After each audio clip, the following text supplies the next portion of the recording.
윤석열 대통령이 검찰총장으로 재직하던 시절에 받은 정직 2개월 징계 처분에 대해서 항소심 법원이 취소 결정을 내렸습니다. 1심과 달리 윤 대통령 측 손을 들어준 건데요. 이 재판부가 징계 절차에 추미애 전 장관이 개입한 점이 위법하다고 봤습니다. 이 점에 대해서 뒤집힌 결과 어떻게 보십니까?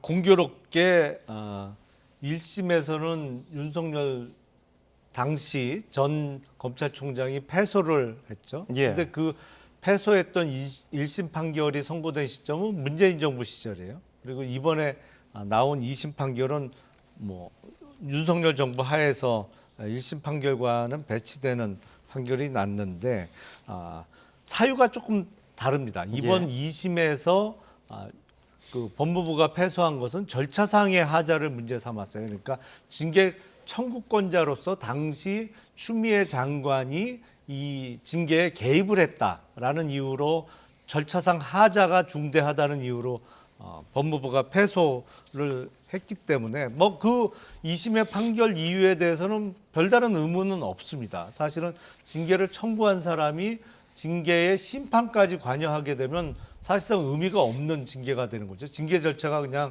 징계 청구권자의 의지대로 쭉 진행될 수밖에 없기 때문에 이 절차상의 하자를 이유로 해서 법무부에게 패소 판결을 내린 건 충분히 수긍이 갈 만한 판결 이유가 아닌가 싶습니다. 예, 추미애 전 법무부 장관은 당연히 반발했죠. 재판 쇼라면서 패소할 결심이다.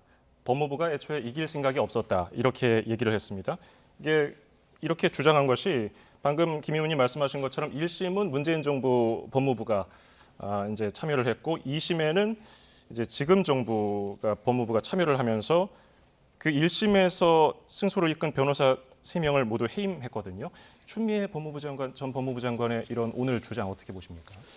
이게 이제 행정재판의 경우에는 절차를 가지고 많이 다퉈요. 예. 그리고 대부분의 행정재판을 보면 절차의 위법을 문제 삼아 가지고 승배 원고의 얘기나 피고의 얘기가 많이 갈라집니다. 그래서 이렇게 결론을 내리면 사실 방법이 없거든요. 그래서 이걸 뭐 추 전 법무장관 입장에서는 이렇게 얘기를 하고 싶죠. 그런데 이거 글쎄요. 그렇다고 그래서 이걸 가지고 다시 또 뭘 할 수도 없고 이게 지금 이제 대법원으로 갈 수밖에 없는데 대법원으로 가면은 법률심이기 때문에 특별하게 뭐 엄청난 절차가 진행되지 않습니다. 그래서 이것은 2심 재판이 굉장히 지금 유리하게 나왔고 이게 유지될 가능성이 굉장히 높고요. 추미애 전 장관의 반발도 충분히 이해가 됩니다. 그런데 재판으로서는 이제 의미를 좀 다 잃어버린 것 같습니다.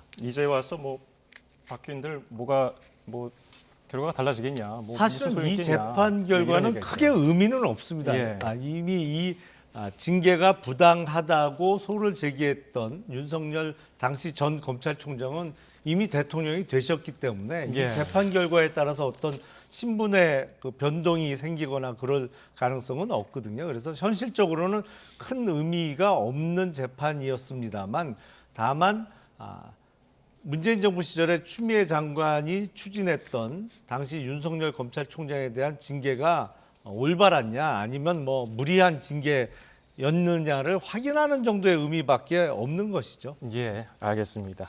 자, 이 부분도 사실 좀 지켜보도록 하고요. 다음 주제로 넘어갈까요? 민주당 전당대회 돈봉투 의혹의 정점으로 꼽히는 송영길 전 대표가 구속됐습니다. 검찰이 주장했던 증거인멸 우려를 받아들인 결과로 풀이된다는 해석이 많았는데 이 점에 대해서는 어떤 견해 가지고 계십니까? 그래서 지금 같은 그 유창훈 지난번에 이재명 대표의 구속영장을 다룬 분이죠. 근데 이제 이분이 그때는 이재명 지지자들로부터 대법원장감이라고 그랬다. 지금은 이제 탄핵 대상으로 몰락이 됐는데. 예, 유창훈 판사요. 이게 예. 이제 고탄감토죠. 뭐 쓰면 뱉고 달면 삼키고 하는 건데 지금 유창훈 판사가 지난번 그 이재명 대표 때와 마찬가지로 상당히 긴 구속영장 결정문을 내놨어요. 이걸 보면은 세 가지 요건 중에서 두 가지 요건이 충족됐다고 보는 거죠. 범죄의 중대성 얘기가 분명히 중대하다고 얘기를 했고 그 다음에 증거인멸의 우려가 있다 그래서 증거인멸의 우려에 대해서도 세 가지를 조목조목 얘기했습니다. 핸드폰 문제, 컴퓨터 문제 등등 해가지고요. 그래서 받아들일 수밖에 없는 것 같아요. 예. 다만 이게 도주 우려 부분에 대해서는 판단을 안 한 걸로 봐서 도주 우려는 없다고 보는 거고요. 그러나 두 가지 구속영장의 발부 요건 중에서 두 가지 요건을 분명하게 얘기를 했기 때문에 또 일정 부분은 소명이 됐다고 지금 얘기를 하고 있기 때문에 이건 그냥 유 판사의 이 설명을 받아들이는 수밖에 없는 겁니다. 다만 지지자들이 이렇게 하는 것은 저는 이건 뭐 민주당만 그런 게 아니고 국힘당도 그래요. 그러니까 지금 정당들이 본인들한테 유리한 게 나오면은 막 칭송을 하고 불리한 거 나오면은 막 욕지거리를 하고 이런 걸 이제는 좀 자제했으면 좋겠다라는 생각을 합니다. 예, 말씀하신 것처럼 이례적으로 법원이 좀 자세한 사유를 밝혔는데요.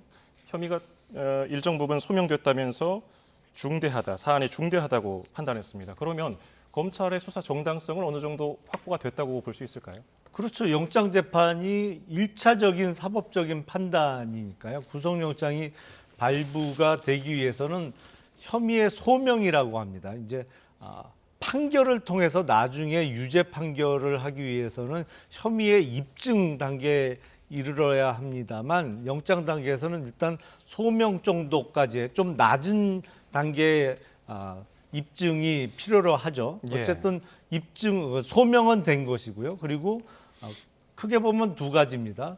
도주의 우려 또는 증거인멸의 염려거든요. 그러니까 두 개가 모두 필요한 게 아니고 두 개 중에 하나만 있어도 구속 사유는 되기 때문에 특히 송영길 전 대표의 경우에는 핸드폰 제출했는데 그거 싹 지우고 제출한 적도 있고 그리고 왜 검찰에서 나를 소환하지 않느냐라고 검찰청 앞에서 시위까지 했습니다만 정작 검찰에서의 소환이 이루어진 이후에는 검찰청 들어가서는 내내 묵비권을 행사했단 말이죠. 예. 그런 측면에서 증거인멸의 염려는 충분히 인정된다고 판단할 수가 있는 것이죠. 그리고 사안의 중대성에 있어서도 이미 돈봉투 전달에 참가한 실행을 한 사람들이 여러 명 구속이 됐었기 때문에 그 조직적인 범행의 최정점에 있던 송영길 전 대표에 대한 구속영장의 발부는 어느 정도는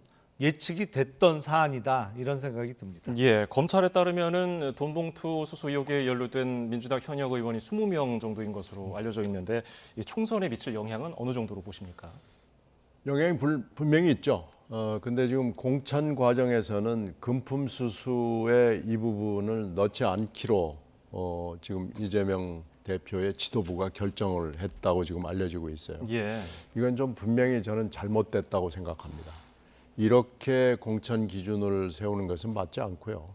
20명 중에 분명히 억울한 사람이 있을 겁니다. 그러면은 이것도 좀 조사를 해서 소명이 된다 그러면은 불이익을 주지 말고 만약에 검찰에 주장하는 것이 맞다 그러면은 이건 공천해서는 안 되는 거죠. 그렇게 정리를 하는 것이 공당으로서 맞는데 지금 이런 식으로 이건 금품수수에 이 사건은 해당하지 않는다라고 미리 결론을 내리는 것은 공당이 저는 할 태도는 아니라고 생각합니다. 이건 좀 잘못된 것 같습니다. 예, 민주당은 송 전 대표에 대해서 탈당했다. 당의 입장은 없다. 이렇게 좀 거리를 두는 듯한 분위기인데요. 이것도 내부 분위기는 맞지 어떻습니까? 않죠. 이것도 지금 바로 직전 당 대표인데다가 굉장히 중요한 일을 했어요. 송 전 대표가 그 당시에 대선 후보 경선을 맡은 대표였거든요. 이런저런 것들을 봤을 때 그리고 지금 송 전 대표가 받고 있는 혐의가 뭐 경선에 관련된 것도 있지만은 정치 자금도 있고 뇌물까지 지금 들어가 있는 상황이면은 아무리 탈당을 했다고 그러지만 이 부분에 대해서 공당이 얘기를 해야죠. 아예 탈당했으니까 거리를 두고 끊어버리자라는 것은 이것도 절대 공당이 취해서는 안 되는 겁니다. 다만 이런 문제 제기는 가능해요. 검찰이 충분히 미리 수사를 할 수 있는 여러 가지 상황이 있었어요. 그럼에도 불구하고 연말까지 쭉 끌었다가 이것을 총선에 임박해서 이렇게 터뜨리는 건 이건 분명히 시간적인 공격을 하겠다는 검찰의 의도가 있는 거니요. 이 부분은 지적을 하는 게 맞습니다.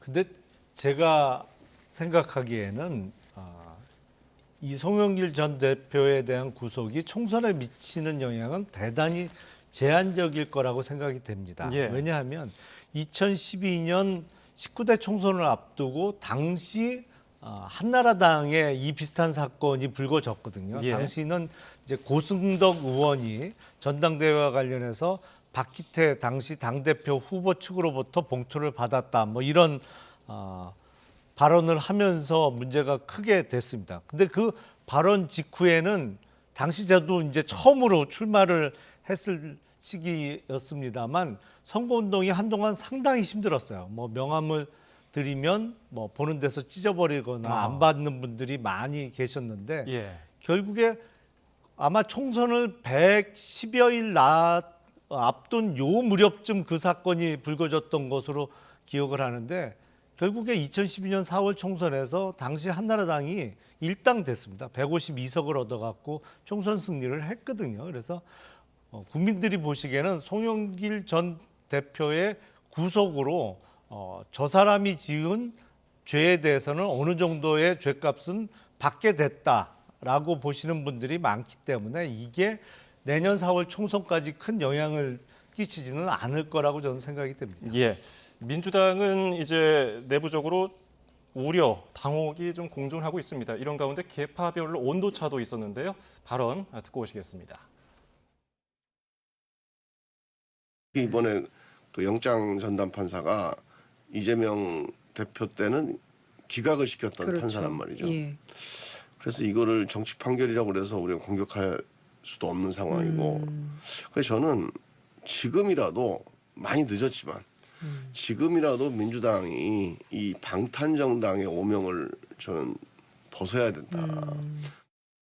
20명 정도의 현역 의원들에 예. 대한 소환 조사가 곧장 이어질 것이냐, 이어진다면 그러면 지금 또 공천 문제하고 또 그렇죠. 예, 직결되어 있는 문제고. 당대표를 지낸 사람을 이렇게까지 탄압하고 이게 꼭 구속까지 갈 사안인가. 불구속 상태에서 재판을 해도 될 것 같은데 네. 역시 검찰공화국의 한 단면을 보는 것 같습니다. 예, 김종민 의원은 원칙과 상식 김종민 의원은 이재명 리더십 실종의 결과 그리고 통합비대위를 재차에서 주장했고요. 안민석 의원 주장이 눈에 띄네요. 구속까지 할 사안이냐, 검찰 공화국 탓이다. 어떻게 보십니까? 일단은요, 송영길 대표가 검찰과의 이런 대응에서 그렇게 썩 나이스하지 못했어요. 태도와 전술 전략에서 본인이 뭐 자꾸 여러 가지 도발을 한 거죠. 그리고 그 본인이 여러 가지 얘기를 했어요. 그래서 그게 말하자면 검찰이나 사법부에 대해서 신뢰를 주지 못한 게 일단 있고요. 또 하나는 박희태 사건하고 좀 다른 게 박희태 사건 때는 고승덕 의원만 고백을 했고 나머지 의원들에 대한 수사가 진행이 됐는데 아무것도 입증을 할 수가 없었거든요. 근데 지금 이건 딱 연말 연시에 송영길 구속을 하고 앞으로 20명 내외의 의원들을 순차적으로 부르겠다고 지금 그러거든요. 그리고 이 20명 내외의 의원들이 지금 상당 숫자들이 수도권에서 싸워야 되는 사람들입니다. 예. 그러니까 이게 이제 싸워야 되는 그 시점에 이제 연시가 될 거 아니에요. 이거 불려가면은요, 이 수도권에서 굉장히 많은 불이익을 받아요. 이게 뭐 한 심지어는 500표에서 3,000표 그 사이에서 당락이 결정되기 때문에 이렇게 되면 검찰이 이 시점에 수사를 하는 것은 상당히 정치적인 의도가 있는 거고요. 이게 김 의원의 얘기대로 아무 영향을 안 주고 박희태 재판이 된다 그러면 다행스러운 일인데 지금 그렇게 될 것 같지가 않아요. 그래서 저는 좀 우려를 예. 하는 거고 이 부분에 대해서 당이 깨끗하게 저는 정리하는 게 좋다고 봅니다. 예. 제가 보기에는 안민석 의원과 같은 저런 태도, 이게 과연 구속할 사안이냐, 뭐 검찰 공화국의 단면을 보여주는 거다. 저런 입장을 계속 견지한다고 하면 총선에 영향이 있겠죠. 그 많은 국민들이 동의 안 하실 거라고 저는 생각해요. 예. 왜냐하면 송영길 전 대표의 영장에 기재된 불법 정치자금 액수, 거기엔 뇌물 4천만 원까지 포함되어 있습니다만 제가 알기로는 9억 원이 넘는 것으로 알고 있어요. 그리고 전당대회를 치르면서 돈 봉투를 살포했다. 이거는 사실은 매표 행위잖아요. 이게 구속 사안이 안 된다. 불구속으로 재판을 진행해야 된다라는 주장에는 동의하시는 국민들이 그렇게 많지 않을 거라고 생각을 합니다. 그래서 예. 안민석 저런 의견이 계속 민주당 안에서 많이 나왔으면 좋겠어요. 제 입장에서는. 예. 자, 알겠습니다. 자, 그리고 오늘 좀 흥미로운 내용이 있어가지고 마지막으로 짧게 다뤄보려고 하는데 안철수 국민의힘 의원이 그 이낙연 전 대표에게 민주당을 탈출해서 여당에 오시라, 입당하시라 이렇게 얘기를 했는데 가능성이 있는 말입니까?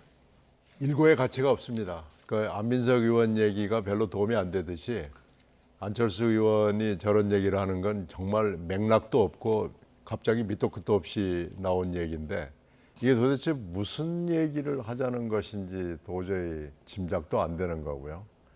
뭐 하여튼 짐작은 글쎄 짐작을 억지로 하자면 할 수는 있겠지만 안철수 의원이 이런 얘기를 하는 게 하여튼 국힘당에도 도움이 안 될 뿐더러 이 말을 듣는 이낙연 대표가 이건 뭐 귀등으로도 들리지가 않을 거예요. 그래서 이런 말씀을 뭐 하려고 하는 건지, 왜 하는 건지, 왜 이 시점에 또 이런 걸 이게 러브콜이라고 하는 건지, 러브콜도 뭐가 좀 눈도 맞고 예.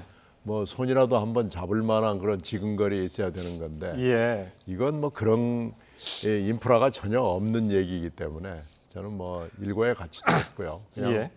없는 걸로 생각하겠습니다. 안철수 의원이 이제 이렇게 러브콜을 보내고 이낙연 전 대표는 위선에 가득 찬 더불어민주당과 맞지 않는 분이다. 동행하겠다. 이렇게 얘기하니까 이원욱 민주당 의원이 SNS에 모독이다.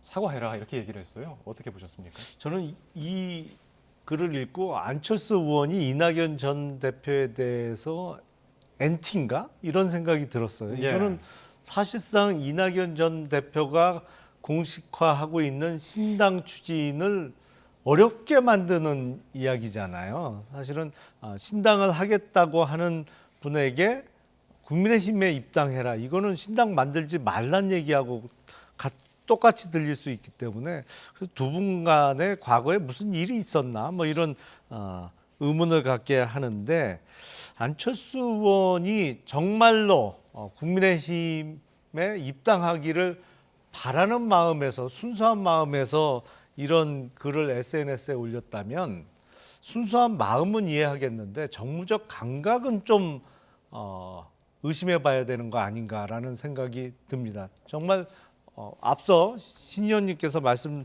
주신 대로 러브콜도 좀 여건이 성숙됐을 때 보내야지 예. 뜬금없이 그 러브콜을 보내면 잘못하면 스토킹으로 오해받을 수 있거든요. 그래서 다소 좀 생뚱맞은 이야기 아니었나 싶습니다. 예, 두 분의 의견이 정확히 일치하는 주제로 마무리가 됐네요. 나이트 포커스 오늘은 김용남, 신경민 전직 의원 두 분과 함께했습니다. 고맙습니다. 네, 고맙습니다.